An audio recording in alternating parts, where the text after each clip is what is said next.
Assalamualaikum. Mari kita simak tausiah dari Ustadz Rifki Jafar Talib tentang dunia hanya permainan. Kenapa harus serius? Bismillahirrahmanirrahim. Alhamdulillahi rabbil alamin. Assalatu wassalamu ala nabiyyina Muhammadin wa ala alihi wa sahbihi ajma'in. Kita bersyukur kepada Allah dipertemukan dalam majelis yang mulia ini dan diniati untuk ibadah talabul ilmi. Jadi duduknya kita niatkan bukan sekedar mau ya daripada pulang masih hujan, ya mau seru-seruan di acara Sat Night Show atau yang lain, tapi niatkan apa? Betul-betul talabul ilmi. Salawat beriring salam semoga tercurahkan kepada uswah kita, suri tauladan kita dan kekasih kita bersama Nabi besar Nabi agung An-Nabi Muhammad sallallahu alaihi wasallam. Cuma permainan, ndak usah dipakai serius. Pembukaannya begini. Antum tahu sihir? Sihir tahu? Sihir tahu. Sihir ya. Jadi merubah orang yang awalnya benci banget disihir jadi apa? Jadi cinta. Cinta. Atau yang awalnya cinta betul kena sihir Jadi benci. jadi benci. Atau kalau warungnya buka kelihatannya seperti tutup. Atau dengan contoh-contoh yang lain lah. Wong wedok elek Ketok ayu. antum kok fasih sekali. Wah. Antum berpengalaman kayaknya. Astagfirullahaladzim. Astagfirullahaladzim. Cuma pancingan ternyata ini. Pancingan. Nah, itu namanya sihir. Sihir itu memalingkan sesuatu dari hakikatnya. Contohnya apa? Di zaman Nabi Musa dengan Fir'aun. Itu tukang sihirnya Fir'aun melempar apa? Tali. Kemudian talinya disebutkan dalam Al-Quran yukhayyalu, ditampakkan dengan khayal. Khayal itu sesuatu yang tidak hakikat, seakan-akan dia itu apa? Hayyatun tas'a, ular yang bergerak. Itu sihir. Padahal aslinya apa? Tali, merubah hakikat di dalam mata kita. Nah itu sihir. Nah sehingga ketika kita kena sihir, itu biasa deteksinya gampang merenung, delongop tok. Atau kalau pas pengajian ngantuan. Nah. Ciri-ciri.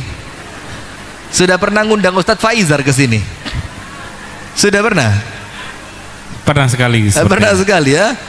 Atau kemudian kalau di kamar mandi kesukaannya apa? Lama. Di kamar mandinya lama. Atau orang itu was-was.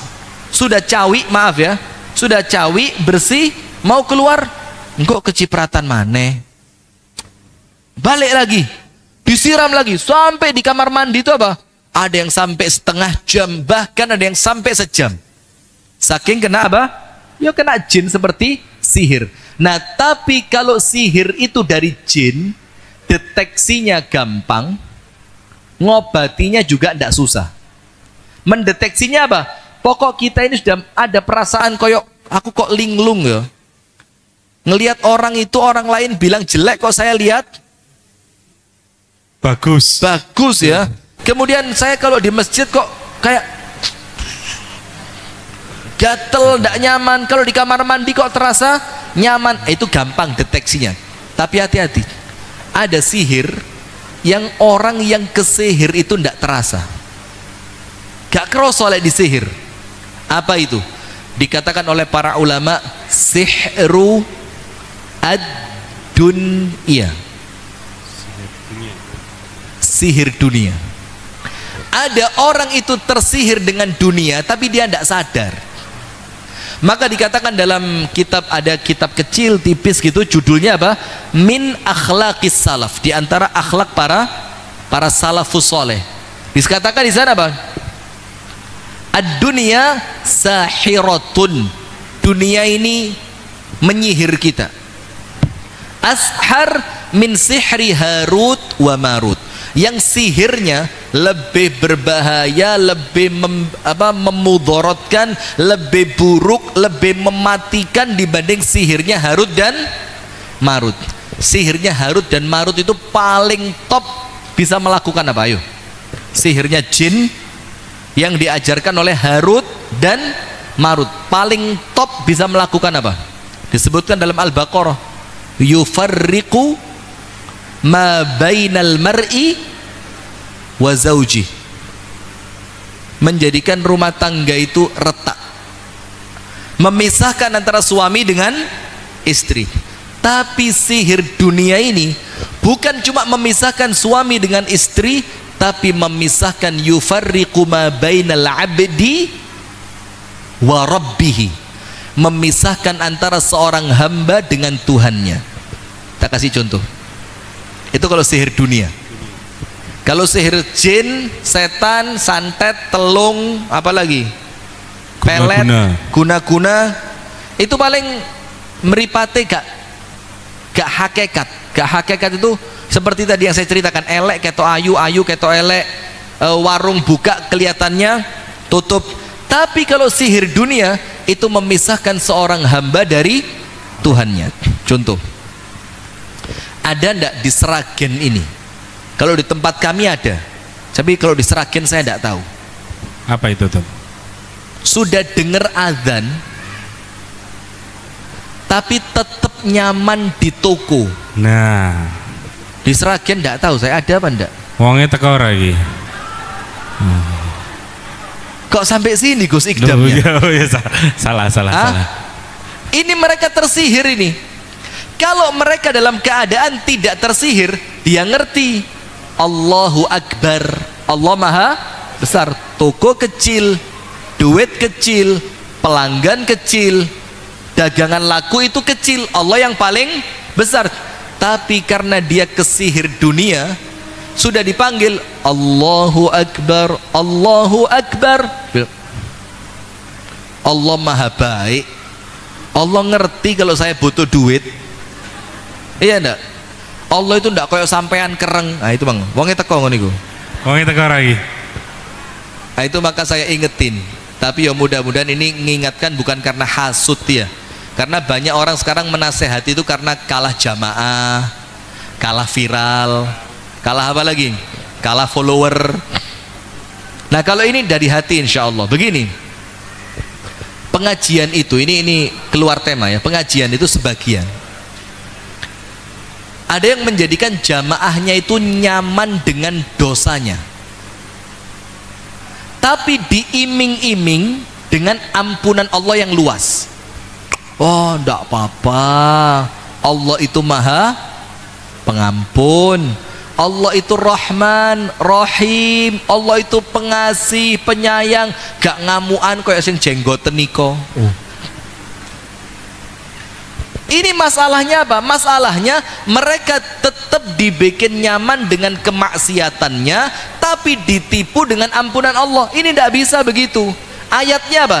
Illa man taba wa amana wa amila amalan salihan faulaika yubaddilullahu sayyiatihim hasanat.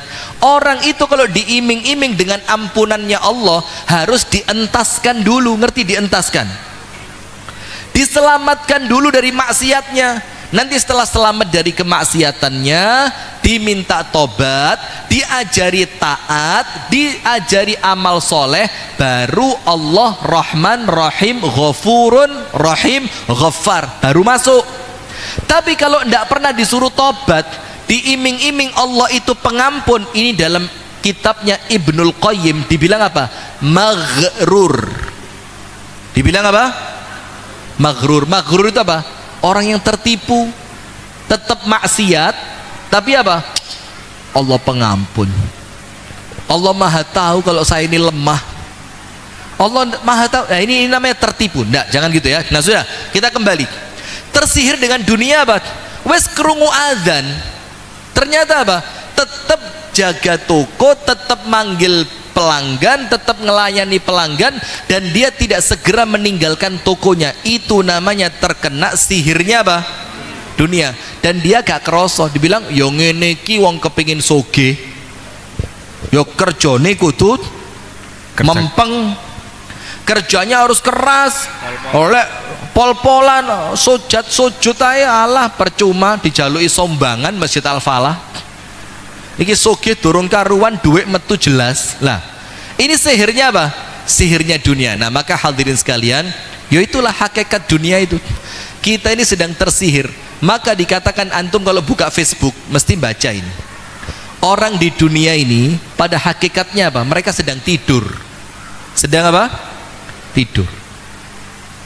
Koyok ngimpi. Kita ini ngelakuin apa aja kayak ngimpi. Nanti ketika kita meninggal baru apa? Baru sadar, jeret. Ternyata akhirat itu nyata. Kemarin yang cerita sekarang sudah nyata. Kemarin dunia yang nyata, sekarang dunianya tinggal cerita. Itulah kenapa dalam Al-Quran dikatakan, tulis, yaqulu ya laitani qaddamtu lihayati. Mereka manusia yang masuk alam kubur itu, mereka bilang apa?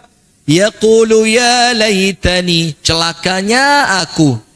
Coba zaman dulu ketika masih di dunia, qaddamtu lihayati, aku melakukan sesuatu untuk kehidupanku. Kehidupan di sini artinya apa? Akhirat. Berarti hakikatnya kehidupan kita bukan dunia, tapi apa? Akhirat. Maka ketika orang itu meninggal, dia bilang apa? Ya laitani qaddamtu lihayati. Ya Allah, coba dulu waktu di dunia saya melakukan amal untuk kehidupan saya sekarang. Berarti kemarin waktu di dunia belum hidup. Nah, sekarang begini hadirin. Suatu hari, tahu Harun Ar-Rasyid? Harun Ar-Rasyid itu ketemu salah seorang hakim. Hakim itu orang yang ahli hikmah. Kemudian Harun Ar-Rasyid ini tanya, ya hakim, qulli lima nakrahul maut ijabatan qasiratan balighatan. Harun Ar-Rasyid tanya, Pak, yang katanya kamu ini ahli hikmah, jawab sama saya satu pertanyaan, tapi saya minta jawabannya makjleb. Makjleb itu apa? Pas. Kurang. Waduh ini. Apa? Makjleb itu apa? Kena, Jawabannya ngena. itu, Ngena. nah itu lebih Ngena. bagus itu. Jawabannya harus mengena. Tapi saya tidak mau panjang-panjang, saya mau singkat saja. Makjleb tapi to the point. Ojo muter-muter kayak ceramahnya orang di Masjid Al-Falah katanya. Saya mau jawaban singkat, padat, jelas, dan jawaban itu masuk ke dalam hati. Pertanyaannya apa? 5 nakrohul maut. Kenapa kita itu tidak senang mati? Kenapa kita tidak suka kematian? Kenapa kita itu benci mati? Coba dijawab, kenapa Bu kita benci mati? Kenapa?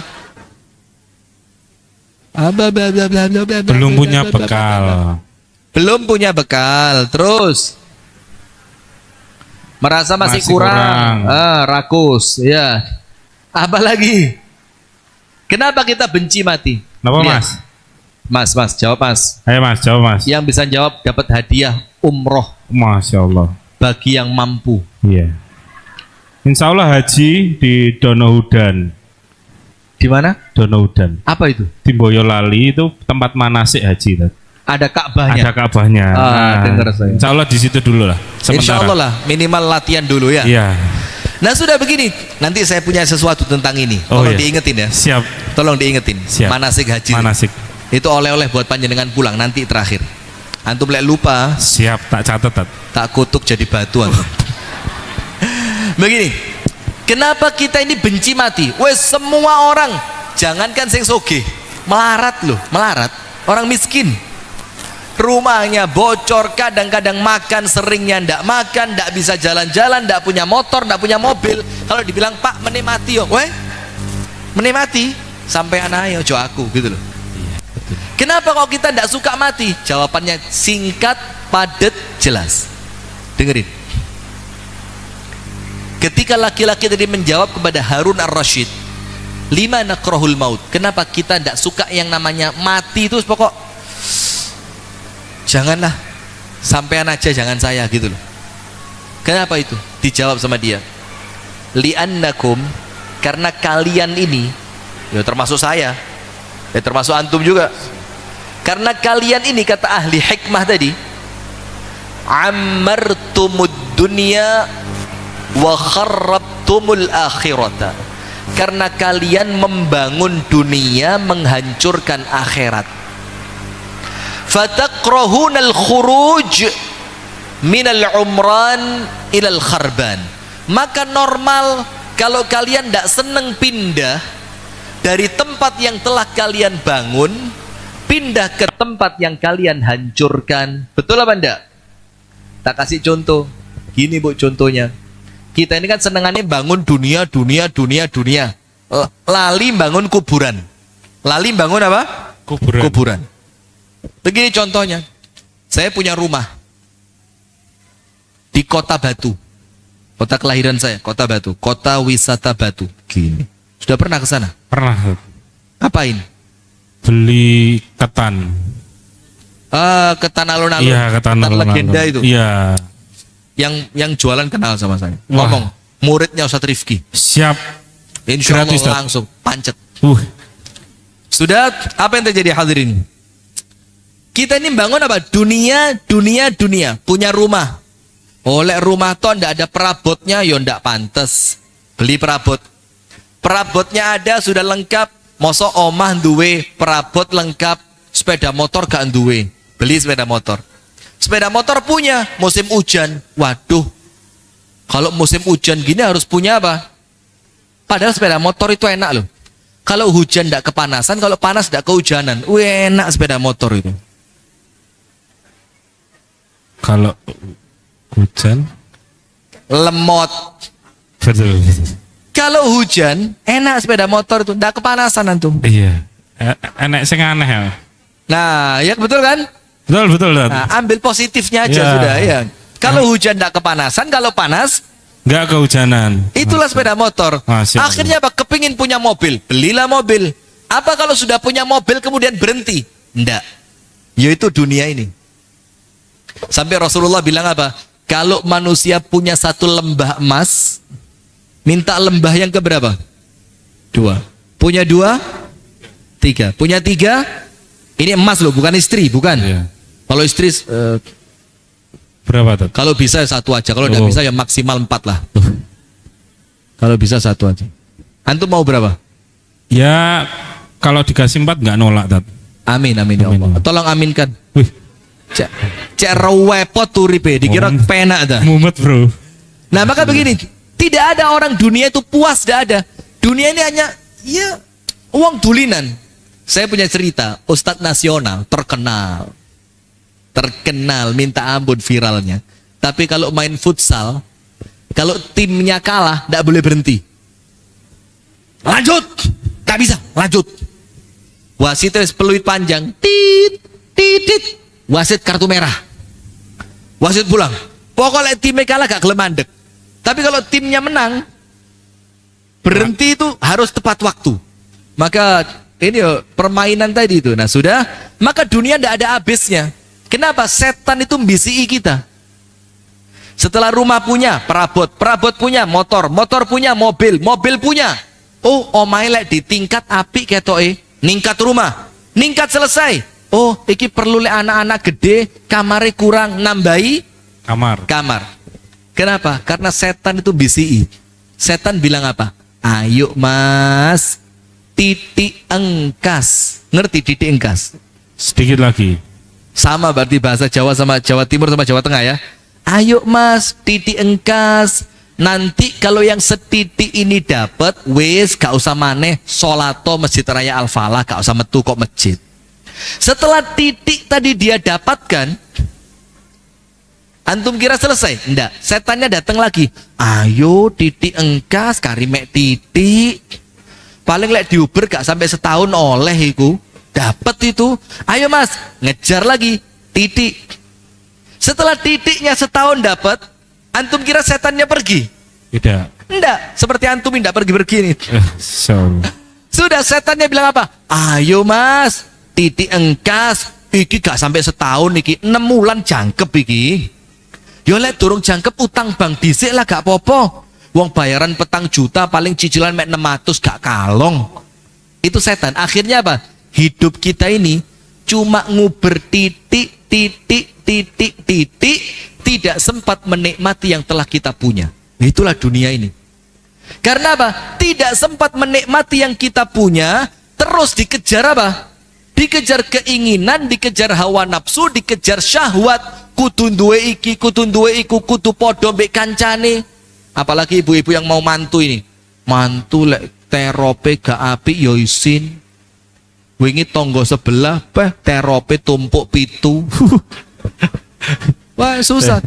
Ya itu dunia ini. Nah, sudah. Maka dibilang begini, kenapa kalian benci mati? Karena kalian bangun dunia menghancurkan akhirat. Nah, contohnya gini, saya punya rumah di Kota Batu. Rumah saya itu welek pol. Ini contoh tok lo ya. Ndak saya cerita ndak lo, curhat ndak. Contoh rumah saya bagus. Kawan-kawan ke rumah saya lah. Misalkan rumah itu welek, kalau hujan bocor. Lantainya tanah. Dapurnya itu sering tikus masuk. Cuci. Kamar mandinya kecoa. Aduh, kamar mandi kalau sudah ada kecoaknya. Aduh. Itu tidak tahu ya kenapa ngelihat kumisnya kecoa itu kayak melambe-lambe itu. Iya kayak awi-awi itu. Mas. Mas Rinio gitu. Iya, Mas. Dan kecoa itu kalau sudah terbang musibah sudah. Kecoa itu kalau sudah terbang musibah. Mesti kepala ini kena pok. Nggak tahu sensor apa yang dipakai sama kecoa ini. Sensor mata itu. Sensor mata. Nah sudah, maka lihat. Kalau hujan bocor, lantainya tanah, kamar mandinya ada kecoa, dapurnya banyak tikus, kamar tidurnya tidak nyaman sama sekali. Wes sering kena banjir. Dalam keadaan saya sedang bangun rumah baru. Rumah baru saya itu di Panderman Hill. Tahu Panderman Hill? Duh, susah ya ceramah sama orang susah ini.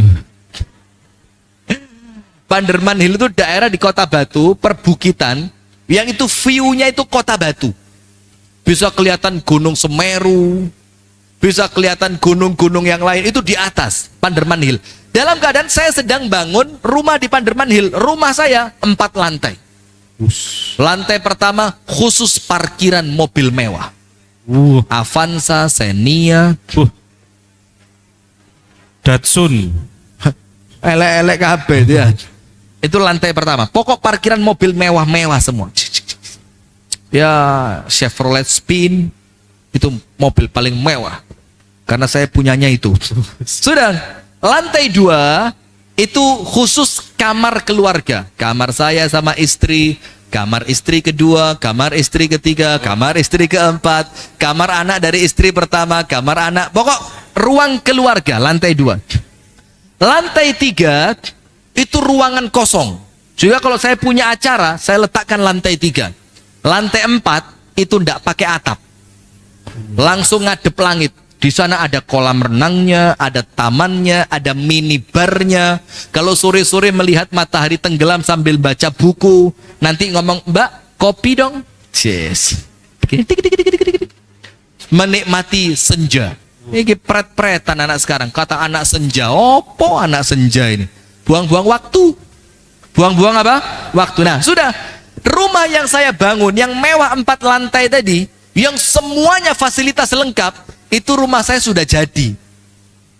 Kira-kira kepingin cepet pindah dari rumah jelek apa enggak saya? Kepingin cepet pindah enggak saya? Kenapa saya kepingin pindah? Karena rumah yang sekarang Lebih bagus. rumah yang saya tinggali sekarang welek, tikus, kecoa, lantainya tanah. Sementara rumah yang mau saya tempati rumah mewah. Kepingin pindah enggak? Kepingin. Itulah kalau antum hakikatnya bangun akhirat. Orang itu kalau yang dibangun akhiratnya, seketika malaikat datang, malaikatnya bilang apa? Ya ayyatuhan nafsul mutmainnah irji'i, wayahe mulih, waktunya pulang. Seneng karena kita yakin omahku wis dadi lantai 4, ada sofanya, ada AC-nya, kulkasnya besar, ada kolam renangnya. Ketika dibilang pulang, itu artinya sumringah, omahnya api. Coba kalau tidak punya bangunan di akhirat, dibilang ayo mulih.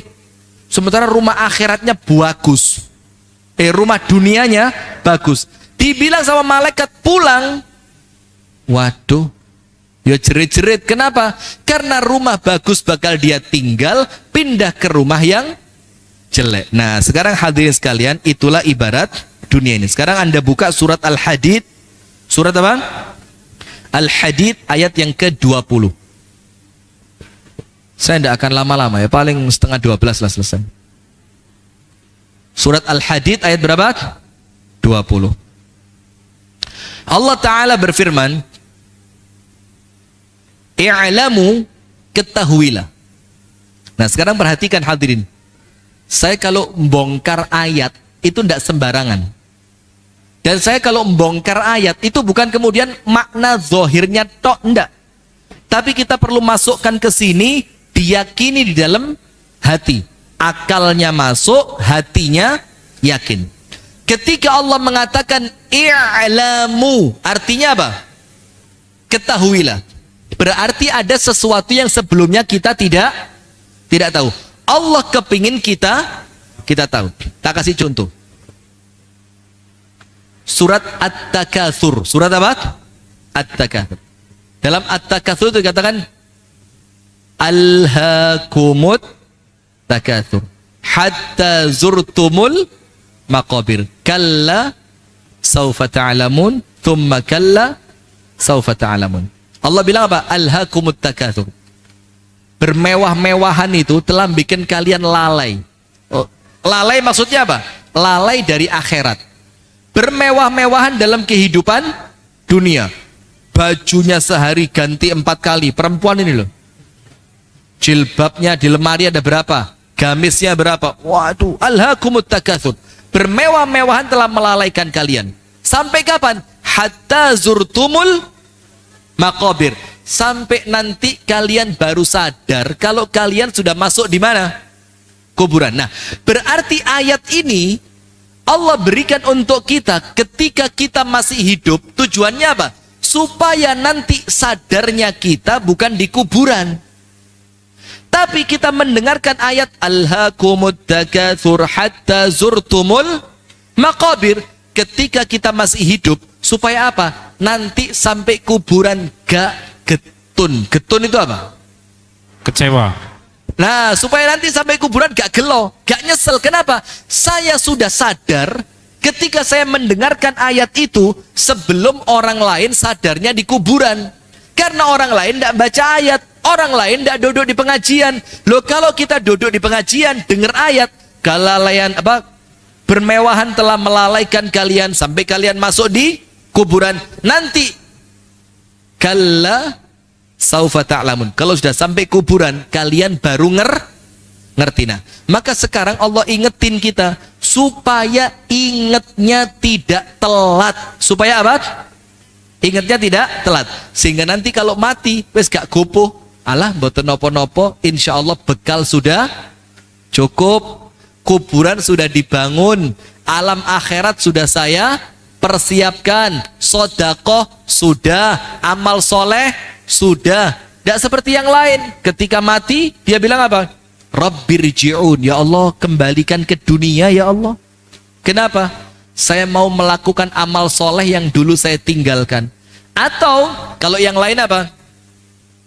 Rabbi laula akhartani ila ajalin qaribin fa asaddaqa wa akum minas salihin.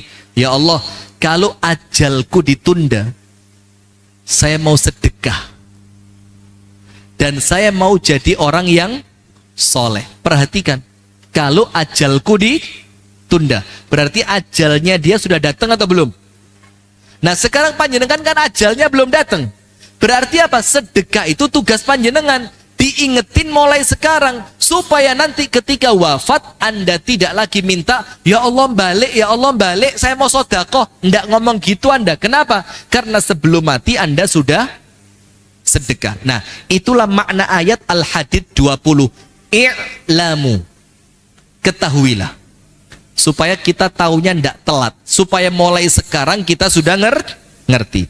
Allah ceritakan sama kita, annamal hayatud dunya, dunia itu cuma hanya apa? La'ibun. La'ib apa? Main-main. Dunia itu ya main-main. Nah, kalau katanya Ustadz almarhum Jeffrey Al-Bukhari, supaya kita nunggu sholat ndak bosen, dikasih mainan. Mainannya apa? Toko. Mainannya apa? Taman di rumah. Mainannya apa? Mobil. Itu supaya kita ndak bosen saja. Maka Allah jadikan dunia itu apa? I'lamu annamal hayatud dunya la'ibun. Dunia itu cuma apa sih? Permainan. Nanti saya jelasin. Walahwun. Sesuatu yang sia-sia. Jadi nguber dunia ini akan sia-sia. Ini ilmunya guru saya, Ustadz Abdullah Hadrami. Ustadz Abdullah Hadrami itu bilang gini, kalau kamu ngejar dunia, ngejar apa? Dunia. Nomor satu, belum tentu dapat. Belum tentu dapat. Kalau dapat, belum tentu banyak. Kalaupun dapat, belum tentu banyak. Kalaupun banyak, belum tentu lama. Kalaupun lama, belum tentu membahagiakan. Ini rumusnya dunia ini, Anda pegang ini. Digoleki gak mesti dapat. Kalau dapat gak mesti akeh. Kalau akeh gak mesti suwe. Kalau suwe gak mesti nyenengni hati. Itu dunia. Semuanya penuh ketidakpastian. Sementara akhirat, beliau bilang akhirat itu kalau kita cari pasti dapat. Nyari akhirat itu yo ikhlas, pasti dapat. Kalaupun kamu dapat, pasti banyak. Kalaupun banyak, pasti lama. Dan kalau dia lama, pasti membahagiakan. Itu akhirat. Nah, maka karuan nguber dunia apa nguber akhirat? Nguber dunia apa nguber akhirat? Akhirat. Sampai Ibnul Qayyim bilang apa? Dunia ini ibarat bayang-bayang. Kadzil. Seperti apa? Bayang-bayang. Kalau kamu kejar, tidak akan dapat itu bayang-bayang. Tapi kalau kamu tinggal, itu bayang-bayang tidak akan ninggalin kamu. Dunia ya seperti itu. Kita ini lahir di dunia, malaikat sudah nyatet apa yang akan terjadi selama kita hidup. Ajalnya sudah, rezekinya sudah, jodohnya sudah, bahagia atau sengsaranya sudah tercatat. Dan semua catatan itu tidak mungkin bisa berubah. Nah, maka dikatakan oleh Allah, i'lamu annamal hayatud dunya la'ibun. Yang nomor satu, dunia itu cuma main-main. Nomor dua, sesuatu yang sia-sia. Wazinatun. Dunia itu apa sih? Yang ngelumpukno perhiasan. Ngumpulkan apa? Perhiasan. Kemudian apa? I'lamu annamal hayatud dunya la'ibun wa lahwun wa zinatun wa tafakhur. Tafakhur itu apa? Pamer. Sampai pamer ini oleh Allah disebutkan dalam ayat yang lain. Tafakhur. Tafakhur itu apa?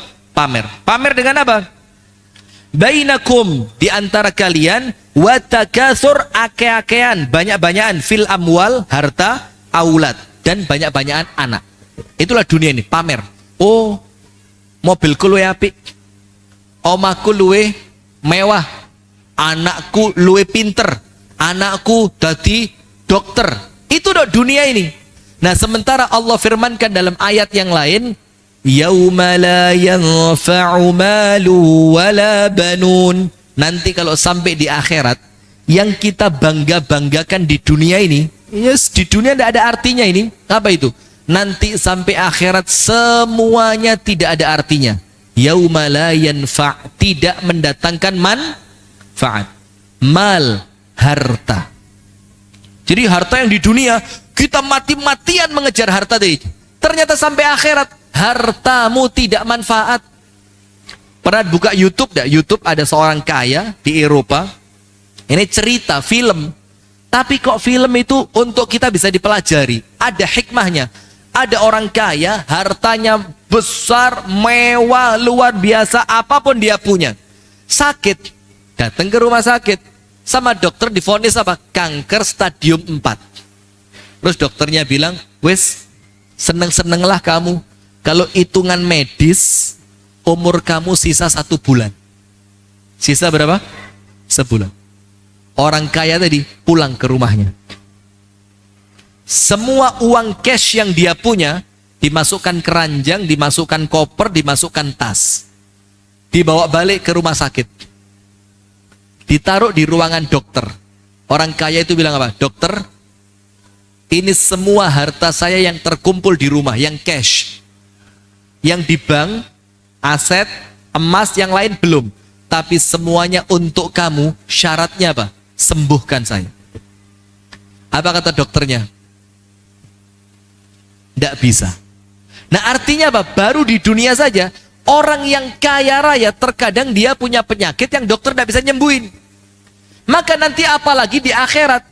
Yauma la yanfa'u malun, hartamu tidak mendatangkan manfaat. Yang waktu di dunia pamer, duitku akeh, perhiasanku banyak, mobilku mewah. Allah bilang yauma la yanfa'u mal. Nanti di hari kiamat uangmu tidak mendatangkan manfaat. Wala banun, ake-akean anak ketika di dunia sampai akhirat apa? La yanfa'u malun wala banun. Anak panjenengan tidak mendatangkan manfaat. Anak tidak bisa nulungi, tidak iso ngewangi, tidak iso belani, tidak bisa melakukan apapun. Terus yang manfaat apa? Illa man atallaha biqalbin salim.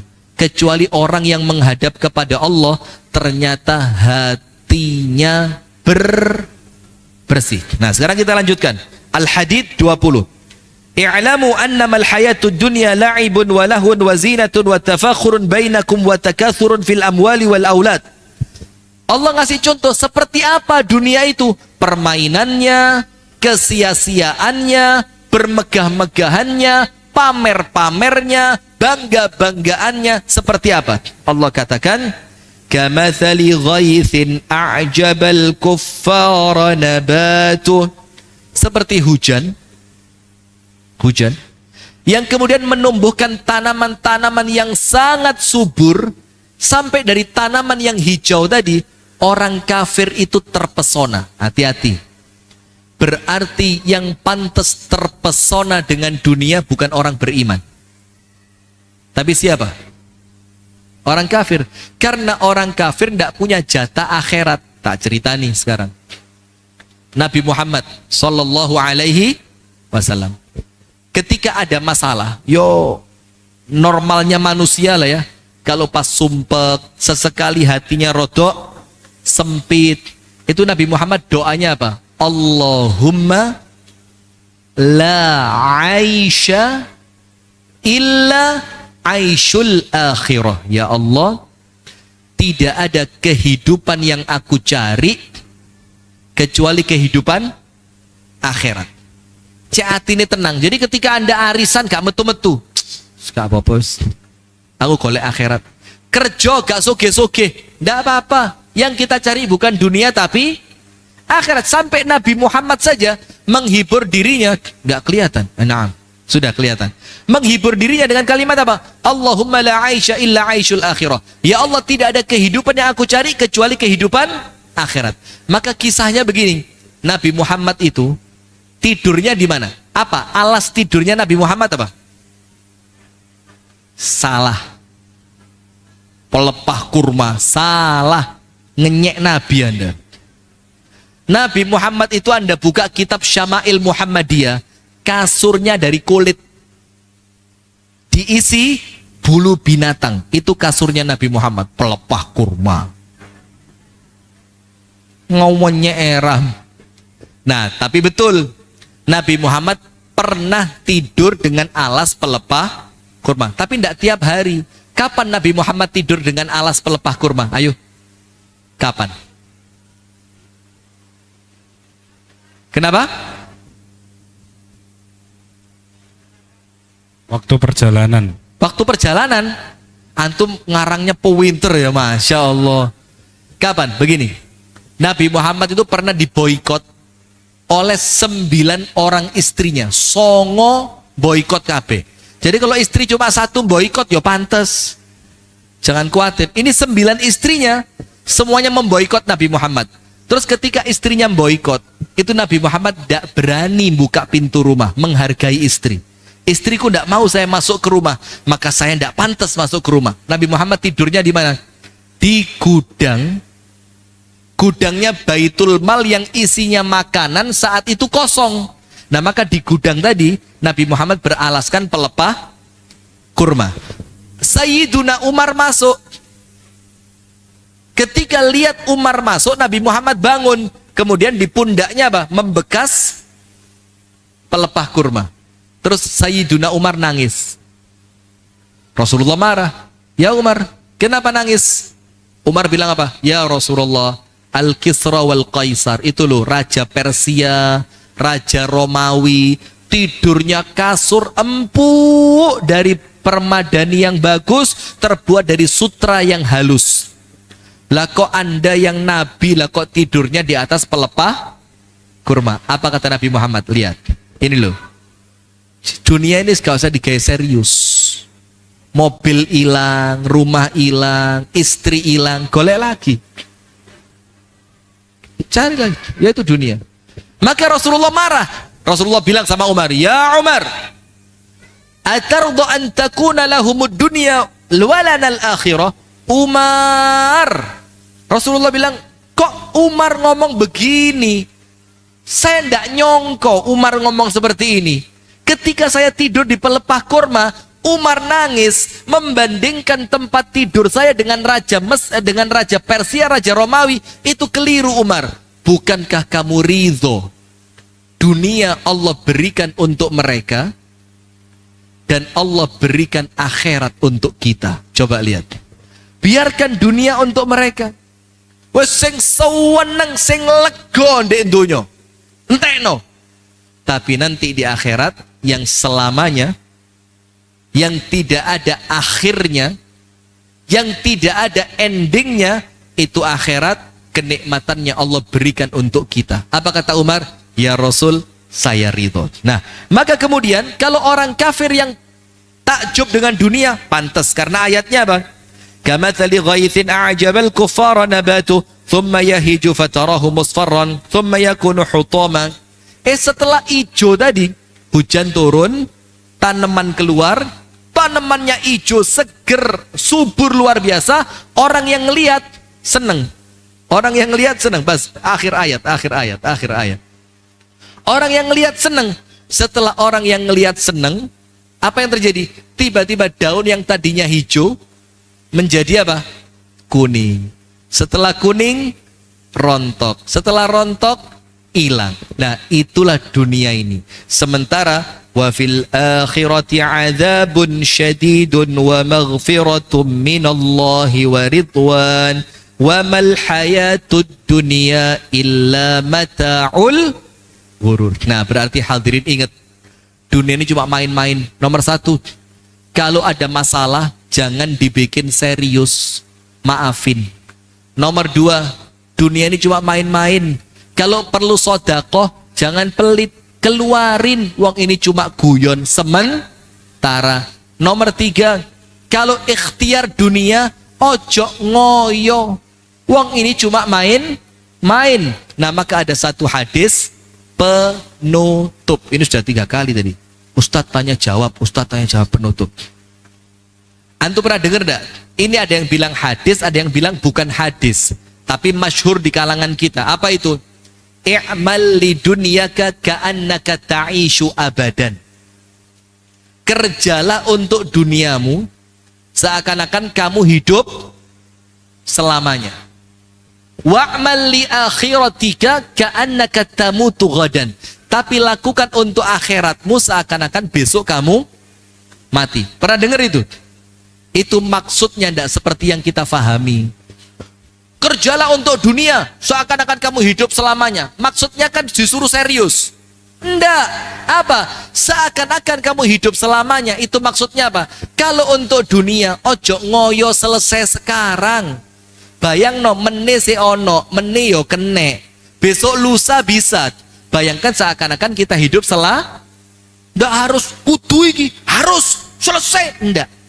Tapi untuk akhirat, bayangkan tidak ada waktu lagi kecuali sekarang, seakan-akan besok kita sudah mati. Nah, maka itu hadirin, untuk dunia ojo ngotot-ngotot. Santai saja. Dibuat main-main. Jazakumullah khair wa barakallahu fikum. Jazakallah khair Ustaz Rifki. Selanjutnya tanya jawab. Oh ya, satu dari Ikhwan, satu dari Ahwat. Monggo yang mau bertanya silahkan mengangkat tangan. Monggo dari teman-teman yang Ikhwan, yang Ahwat juga dipersilahkan untuk bertanya. Nanti dapat door prize. Wih. Oh, Boy, tawur loh ya. Monggo, ada? Tidak ada? Oh, belum ada. Kalau ada satu.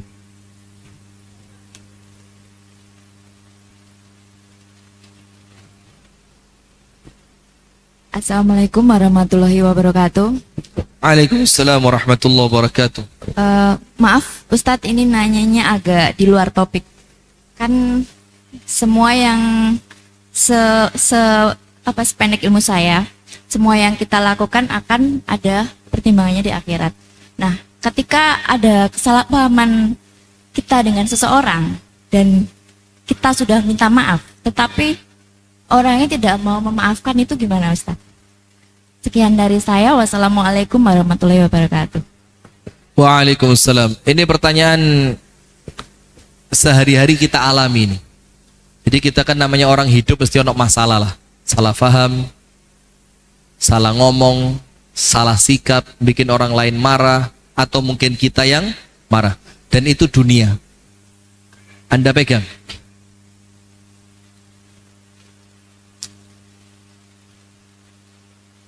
Di dunia ini dikatakan oleh para ulama, la salamata minan nas. Anda tidak mungkin selamat dari gangguan manusia. Yang kedua, la rohata fid dunia. Tidak ada ketenangan yang hakiki di dunia. Yang ketiga, la najata minal maut. Tidak ada orang selamat dari kematian. Itu kalau masih di dunia. Rasulullah bersabda apa? Alladzi yukhalitun nas wa yasbir ala adahum khairun minalladzi la yukhalitun nas wa la yasbir ala adahum. Rasulullah bilang, orang yang kumpul manusia, kumpul itu kalau kami bilangnya grapya. Sama ya? Sama juga ya, karena Seragen kan perbatasan ya, jadi masih sama. Grapya, kumpul arisan, kumpul PKK, ada acara kerja bakti ikut. Alladzi yukhalitun nas, orang-orang yang suka kumpul, wa yasbir ala adahum, tapi kalau diganggu sabar. Nah, dalam hadis ini artinya apa? Kalau kumpul manusia tidak mungkin tidak diganggu, pasti ada gangguan, tapi kuncinya apa? Sabar.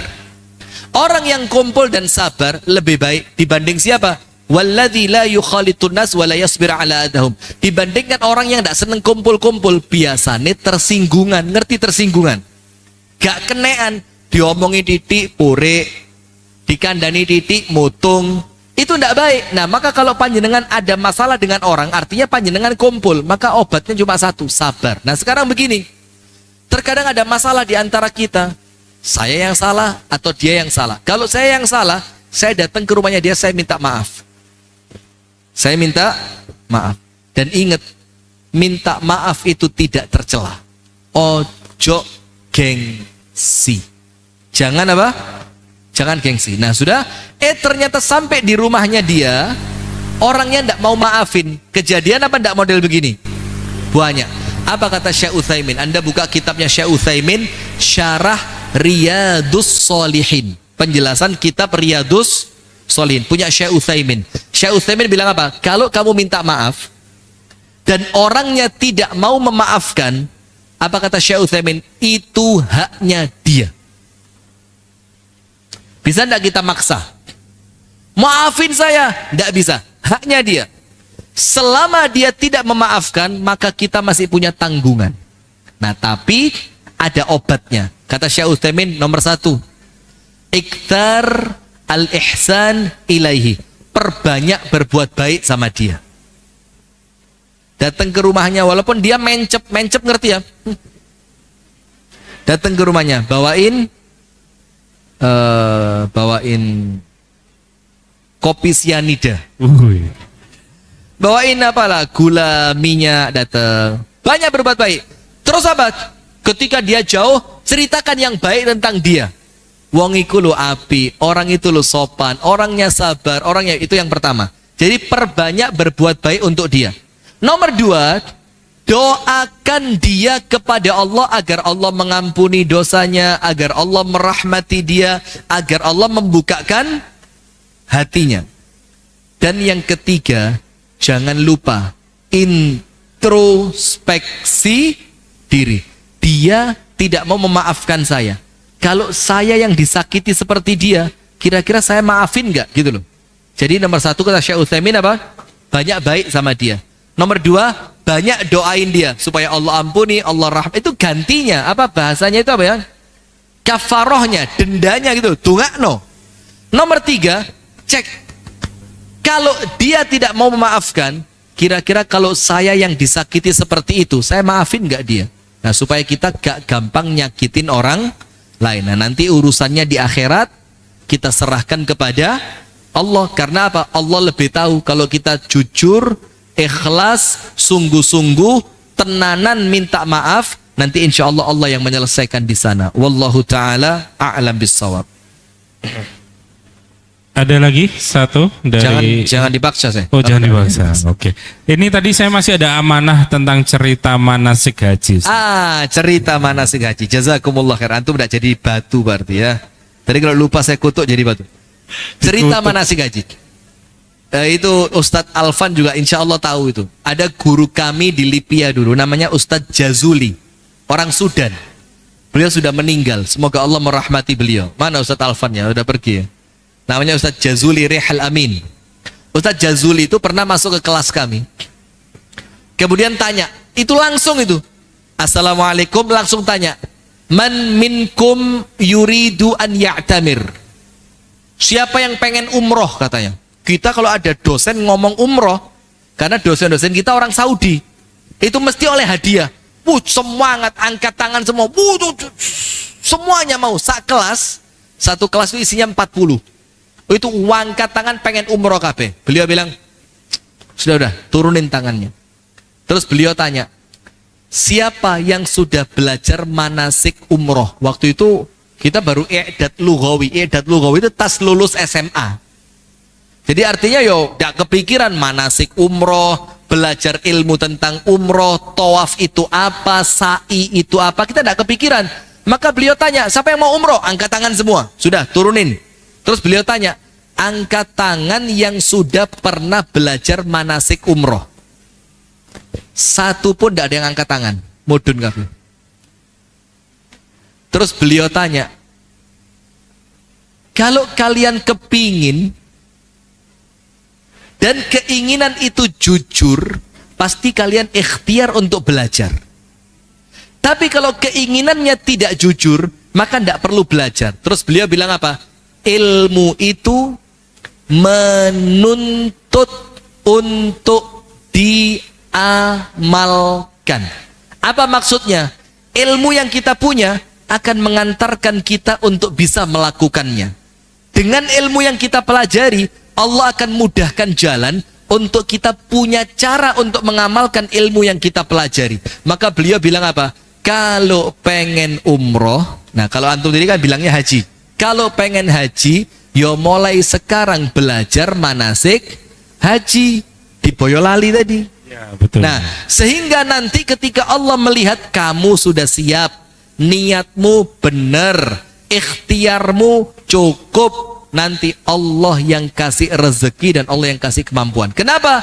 Karena Anda menampakkan keseriusan dengan Anda belajar manasik haji. Coba angkat tangan yang belum pernah haji dan belum daftar haji atau umroh tapi sudah pernah ikut manasik, angkat tangan. Loh kan? Loh kan? Sama. Kecuali Pernah ikut manasik? Manasik SD. Oh. Mestilah SD, anak saya TK sudah ikut. Pernah ikut manasik? Pernah ikut manasik.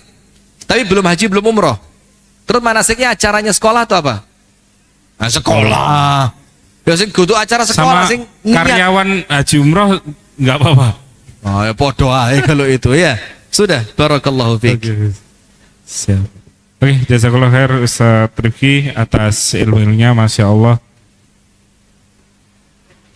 Dan selanjutnya untuk menambah kekhusyuan pada malam hari ini, kita akan tutup acara pada malam hari ini dengan doa yang akan dipimpin oleh Ustaz Rifki Jafar. Baik, jamaah sekalian yang dirahmati oleh Allah, ini penutup dari saya ya. Tak kasih satu amalan ringan tapi manfaatnya besar. Rasulullah bersabda sallallahu alaihi wasallam, yang artinya barang siapa membaca zikir. Zikirnya apa? Ini antum apalin. Kalau belum apal, nanti tayangan YouTube-nya diulang lagi ya dari Masjid Raya Al-Falah. Hasbiyallahu la ilaha illahu alaihi tawakkaltu wa huwa rabbul arshil azim. Hasbiyallah la ilaha illahu alaihi tawakkaltu wa huwa rabbul arshil azim. Pagi dibaca 7, sore dibaca 7. Apa keutamaannya? Allah penuhi semua yang dia inginkan, dunia ataupun akhirat. Penting apa anda ini? Allah penuhi semua. Anda kepingin kaya, kaya insya Allah. Anda kepingin nikah, nikah insya Allah. Anda kepingin punya toko laris, laris insya Allah.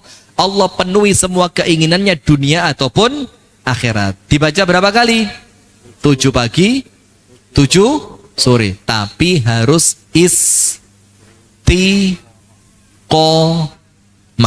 Hasbiyallahu la ilaha illahu alaihi tawakkaltu wa huwa rabbul arshil azim. Mari kita tutup pengajian kita di malam hari ini dengan berdoa kepada Allah, dengan harapan Allah Ta'ala menjadikan majelis kita majelis yang penuh dengan keberkahan dan rahmat. Pisahnya kita dari majelis ini dalam keadaan dosa-dosa kita oleh Allah telah diampuni. Amin ya rabbal alamin.